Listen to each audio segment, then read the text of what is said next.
What's up, everybody? Welcome into Four Verts. My name is Harrison Graham, spending some time with some family.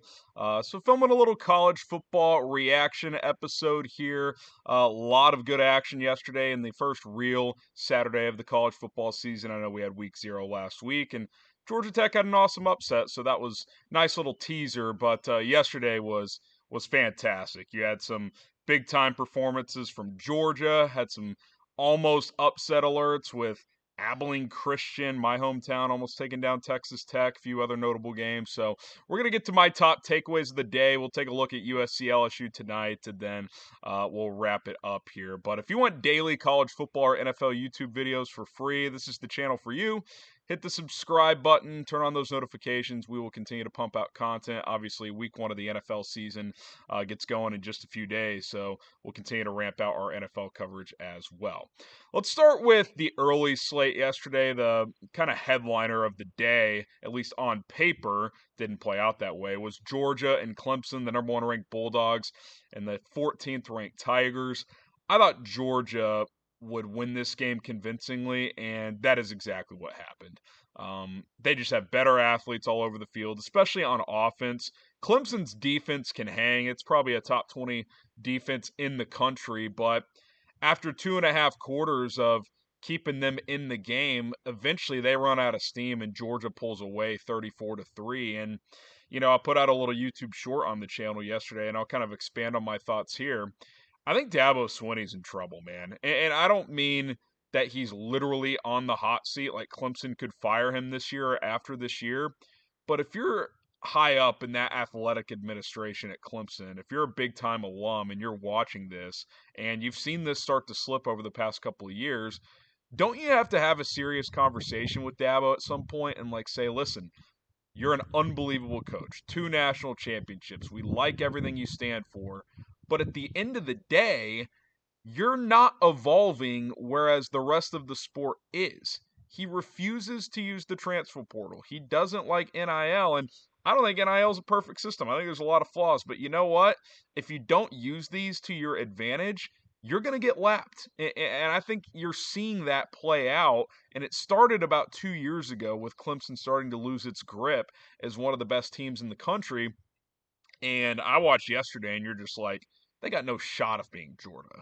It's just not even close watching this play out. And look, some of it is Clemson still recruits very well. And if they're not going to use the portal, they need these 4- and 5-star players to play well and to play well early. And 5-star quarterback Cade Klubnik entering his second year as the starter, he just doesn't look the part. He's thin. He doesn't have a strong arm. He's just an average athlete. When he tries to throw the ball downfield, the ball just floats on him. And, that happens in recruiting. Sometimes these evaluators get it wrong because when I watch him play, I don't see any special traits. I see an average arm. I see average size. I see average mobility. I see average. That's what I see. I don't think he's that dynamic of a player. And also, on Clemson's offense, where are the game changers? I mean, for years, they always had awesome players. Hopkins, Sammy Watkins, Trevor Lawrence played with a few guys that were awesome. I mean, even just guys like Amari Rogers. They don't have Justin Ross. They don't have any of these difference makers anymore. They look slow. I mean, that's kind of the word that stands out to me if I describe their offense. It's just they look like a slow football team. And if Dabo doesn't adapt, I think this is what you're going to get. They're going to beat inferior competition. ACC's not very good, so they'll probably still win, 8, 9 games. But when they go up in these high-profile matchups against the Georgias of the world, not only are they going to lose, they don't really have a shot. And I think moving forward, Clemson's got to decide, are they okay with Dabo running the show like he wants to, or do they want to get back into the national title mix? Because this way is not going to get it done. He's going to have to embrace the transfer portal. And if he doesn't, they're just going to max out as a 9 or 10 win team and not really be a true threat to win national championships. I want to ask the audience here, do you guys think Dabo should be on the hot seat? Again, I'm not even saying he should be or is, but his best days look behind him, and if he doesn't adapt, I do feel confident and comfortable saying he will not play for another national championship, much less win one. All right, let's jump ahead to the night matchup, and then we'll kind of hit Miami, Florida, a couple other things. But Notre Dame, Texas A&M. A&M was 3-point favorites at home. Crowd was rocking, and it was pretty clear early on, not that they would lose, but that they're going to have to really win a slugfest here and win this game on the ground and with defense, because Conner Weigman, their starting quarterback, who's getting first-round buzz. Some even think he could be the best QB prospect in this class. I got to think that shifted after last night. He was horrific. And Notre Dame's got a great defense, especially a front four that can really get pressure consistently, and that makes it tough. But 12 for 30 for 100 yards and 2 interceptions. A lot of these balls nowhere close to his receivers. You're just watching. You're just like, this guy's a first-round pick? I don't see it. He's played 9 games before this. How is he getting this much hype? And when you look at his kind of splits against top 25 teams and not, he does not play well in big games. So I think he's got a long way to go. And just over the course of the game, Notre Dame started to get more and more going on the ground. And Riley Leonard, while not great, and I don't think he's a first-round type of talent, he managed the game, had some tough runs, made a few throws when he had to, and Notre Dame ran for 198 yards. They wore out Texas A&M because A&M couldn't move the ball, and they were having to punt, or they were turning the ball over, and Notre Dame pulls away 23-13. And I think big picture for the Fighting Irish, I think they're a playoff team. It's crazy to say they just locked themselves into the playoff, but with it being a 12-team system now, and a team like Notre Dame probably needs to go 10-2 to get in, starting in the top 10 already. Their hardest games left are at Georgia Tech, at USC, and I think they have Florida State too. But that's it. Like, this is not a typical vaunted Notre Dame schedule. Like, they're not playing Michigan. They're not even playing Michigan State. USC isn't that tough of an opponent, at least on paper. We'll see how they play tonight against LSU.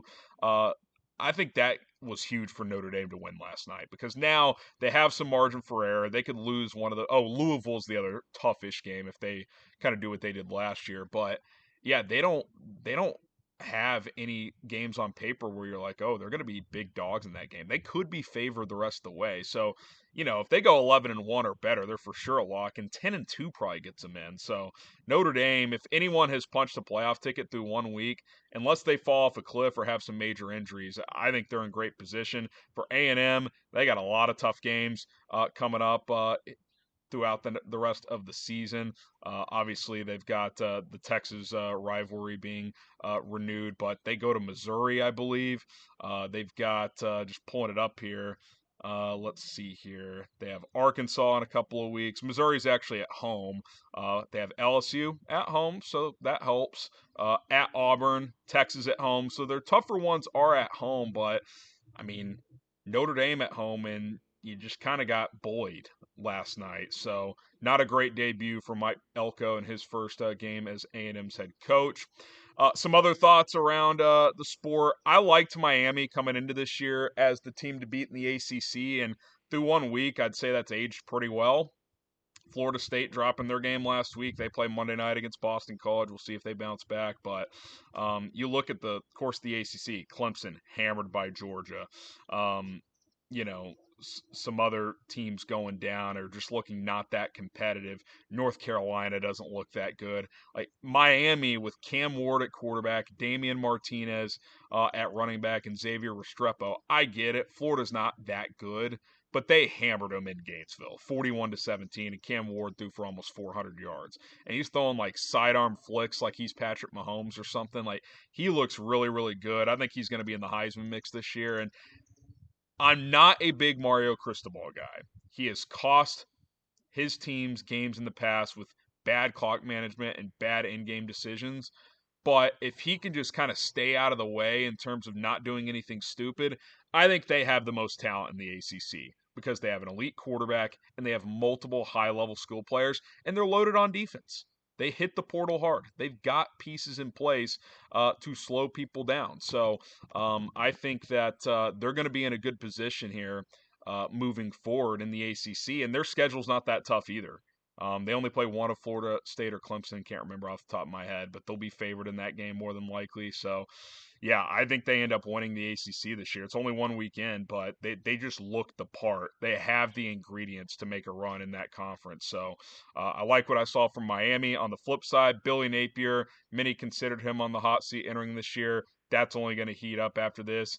And whether it's fair or not, Florida has one of the toughest schedules I have ever seen in the history of college football. They just played Miami.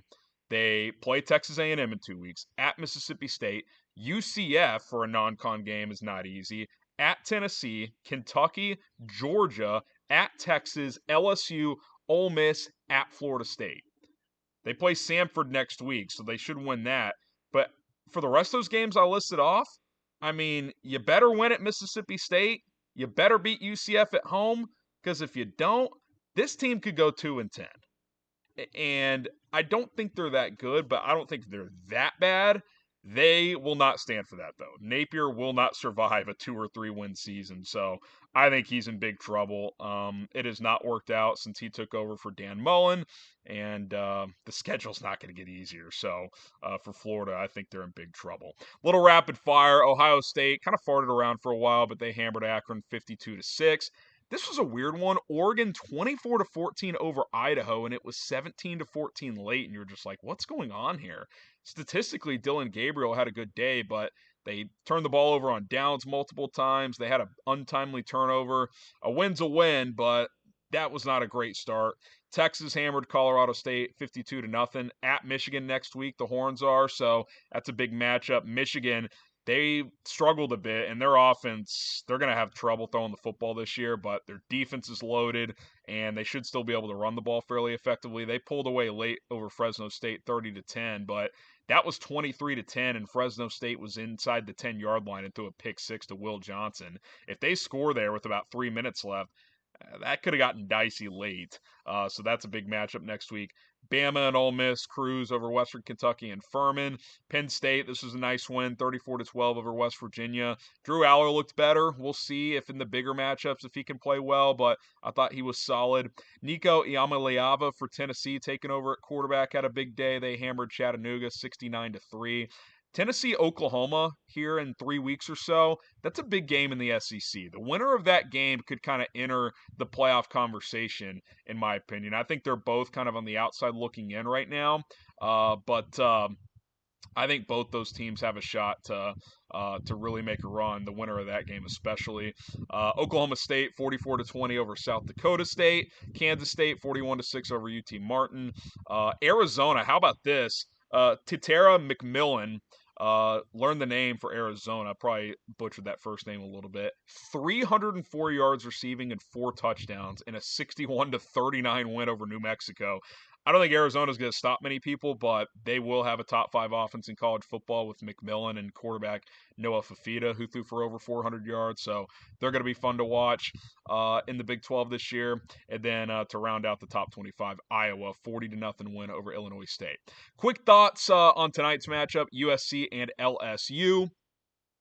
I like LSU. I picked them to not only win but cover the -4. I'm unsure about where things sit for Lincoln Riley. I think he's under a lot of pressure. A win tonight would go a long way for Lincoln Riley at USC. It really, really would. Can Miller Moss do what we saw in the bowl game last year and just be a distributor, just run the offense? I think you'll see some more just kind of Lincoln Riley basic offense, just have the quarterback run it, but you're not going to get those special plays that a Kyler Murray or Caleb Williams provided. So they're really going to have to stay on schedule. And obviously everyone wants to see if that defense is improved after firing Alex Grinch and upgrading with the UCLA guy, D'Anton Lynn, is that his name? I can't remember. But he poached the UCLA guy. So they're going to need to get some stops tonight against LSU. LSU's pretty high on Gus Nussmeier. I like LSU to win. I don't think they'll hammer USC, but, I think they win by 10 or so. Maybe it's like, 34-24, something like that. That would be my prediction. But went 4-0 yesterday in my spread picks. If LSU covers tonight, clean sweep in week 1. So feel pretty good about that. Yeah, fun opening day. It was fun. Late. It got weird late. Texas Tech almost loses to Abilene Christian, 52-51 in overtime. ACU went for 2 in the win, didn't get it. Idaho was flirting with an upset over Oregon.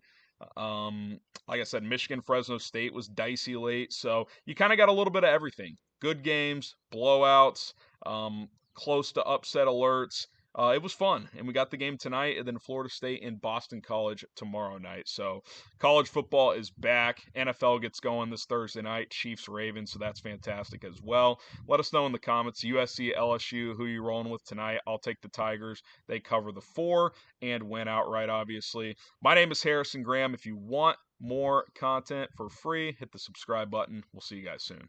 Peace.